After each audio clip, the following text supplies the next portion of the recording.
बिस्मिल्लाहिर्रहमानिर्रहीम। अस्सलाम वालेकुम टू ऑल स्टूडेंट्स। बहुत सारी ख़वातीनें परेशान थी सर, जो बाजू के बीच में दरमियान में ये चीज़ें बनी होती हैं, ये चकोर पीस, तो इसका प्रोसीजर क्या है। तो उनको बड़ी तकलीफ़ आती है कि ये बराबर नहीं आते, इक्वल नहीं आते, बीच में हम मोती लगाएं। जैसे ये सिली हुई कमीज़ पड़ी हुई है आपके सामने, ये बीच में मोती लगे हुए हैं, तो इसको कटिंग का प्रोसीजर क्या है। ये एक मैंने तैयार कर दिया है, दूसरा आपको बता रहा हूँ। इसी तरह सीधा सीधा एक पीस ले लेना है जो बाजू के एरिया के मुताबिक हो। जैसे बाजू का आर्म होल जितना आ रहा हो उस हिसाब से एक पीस आपने ले लेना है। उसके बीच में बाजू की अभी कटिंग वगैरह नहीं करनी, सीधे सीधे पीस के ऊपर आपने बुकरम चिपका देना है। जैसे एक मैंने ये तैयार किया है, तो दूसरे का प्रोसीजर आपको बता रहा हूँ। ये उल्टी साइड पर बुकरम आपने चिपकाना है यूँ, और बीच वाली ये जो लकीर है इधर आपने एक सांचा तैयार कर लेना है। जैसे ये है चकोर पीस, ये पीस मैंने निकाल लिया है। इसकी मदद से भी आप काम कर सकती हैं, नहीं तो आप ये डायरेक्ट ये रख लें। ये इस तरह से रख के ये कोना इसके साथ यूँ देखकर, फिर जब दूसरा होगा ये इसके हिसाब से।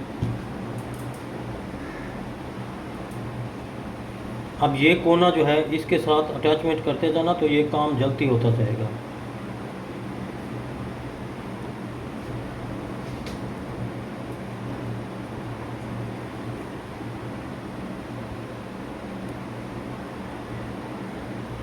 अब ये वाला कोना आपने इधर रखना है और ये वाला इधर रखना है। आपकी मर्ज़ी है इसको इस्तेमाल करें, आपकी मर्ज़ी है इसको इस्तेमाल करें। इसको इस्तेमाल करना है तो ये आपको नज़र आ रहा है, क्योंकि साइज़ दोनों का एक ही जैसा है।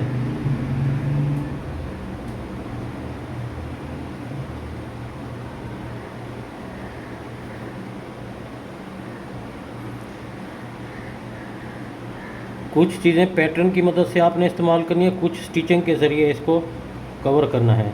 पर जब ये इसको ट्रेस करना है, इसका डब्बा बनाना है, बॉक्स बनाना है, तो इस कोने को इस कोने के साथ लाइन के साथ बराबर देखना है, फिर लाइन लगानी है। जैसे ये कोना है, अब इस कोने को आपने इधर देखना है इस जगह पे, और ये कोना इसके बराबर देखना है।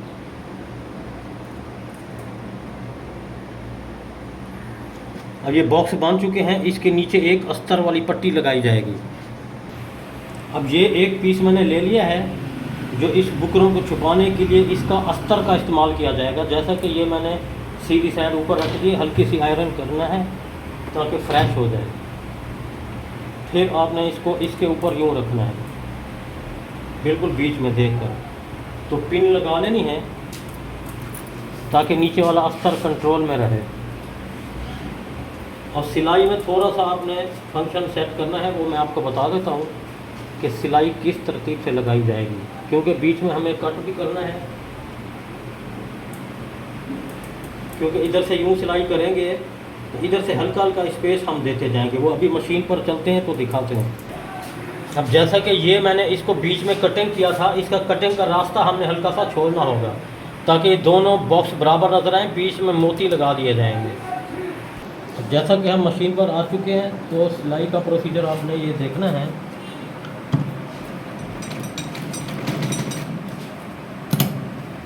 आप इस लकीर को आपने इधर तक लेके आना है, फिर ये स्पेस हल्का सा रखना है क्योंकि कैंची इसमें से गुजर जाए। बॉक्स के मुताबिक तो आपने लाइन लगा दी है, अब ये हल्का सा स्पेस रखना है इधर।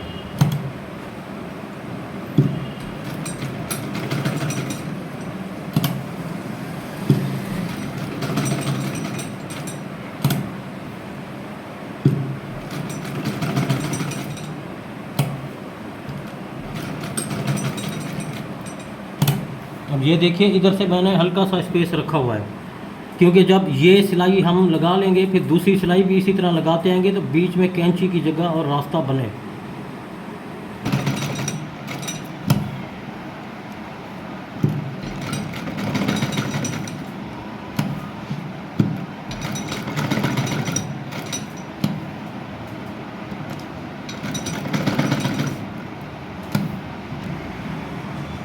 अब लास्ट में हमने इसको दोबारा इस तरफ जाना है।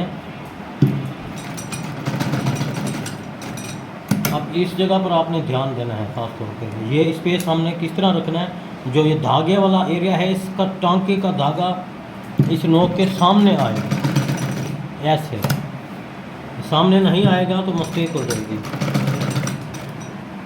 यानी बराबर नहीं आएगी। अब जब ये नीचे की बेटा कैमरा, ये धागा जो है इस सुई को इसके बराबर रखना है, फिर यूँ ऐसे चले आना है। कुछ चीज़ें पेन से इस्तेमाल की जाती हैं, कुछ मशीन से कवर की जाती हैं। अभी लेने पेन से तो मैंने लगा दिए, अब कुछ स्पेस मशीन के ज़रिए भी ये कवर करना है। ये देखें, आपको नज़र आ रहा होगा, इधर से कैंची की जगह होगी, यानी कटिंग करके पलटाया जाएगा। अभी एंड में हमने इस तरह से ऐसे करना है, इधर से यूं आकर फिर ये स्पेस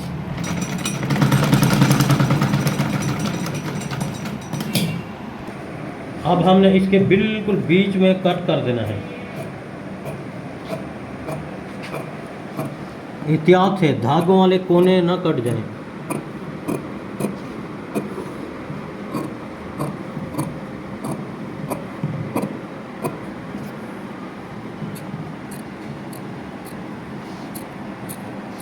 अच्छा, ये कट करने के बाद फिर आपने ये जो कॉर्नर है इधर भी यूँ कट लगाने हैं।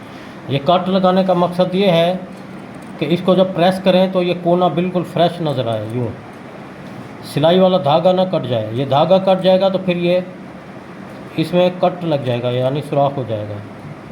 इसी तरह एक एक धागे को देखकर आपने कट लगाने हैं।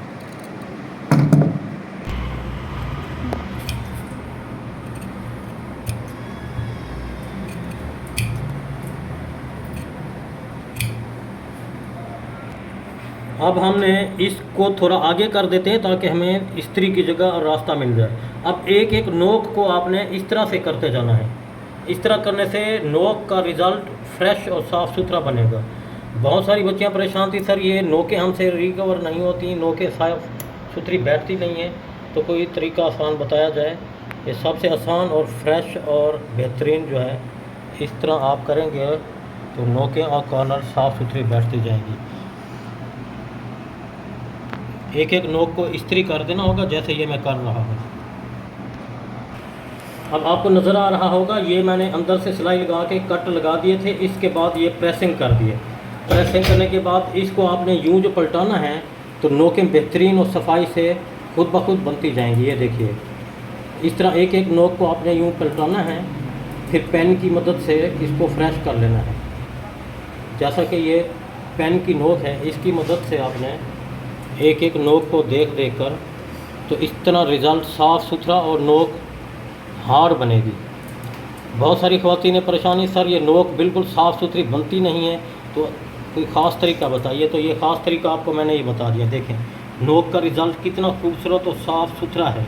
अभी हल्का हल्का पेन की नोक लगाते जाएंगे तो ये नोकें बेहतरीन और सफाई से बनती जाएंगी। ये देखिए, इससे और रिज़ल्ट क्या चाहिए, जितने अंदर बुकरम का कट था उसी हिसाब से साफ़ सुथरा। अब हमने प्रेस कर दिया है। अब ये देखिए, बीच में हाथ से सुई से बटन या आप मोती लगाते जाएंगे तो उसके बाद इसके आर्म होल की यूँ कटिंग कर दी जाएगी। जितना आर्म होल ज़रूरत है उस हिसाब से यूँ हमने यूँ कट कर देंगे। पहले मोती लगा लेंगे ताकि ये कवर हो जाए। मोती से पहले भी आप आर्म होल की कट कर सकते हैं, यूँ ऐसे कटिंग करके, फिर ये ऊपर वाला एरिया जो कट करते हैं वो यूँ।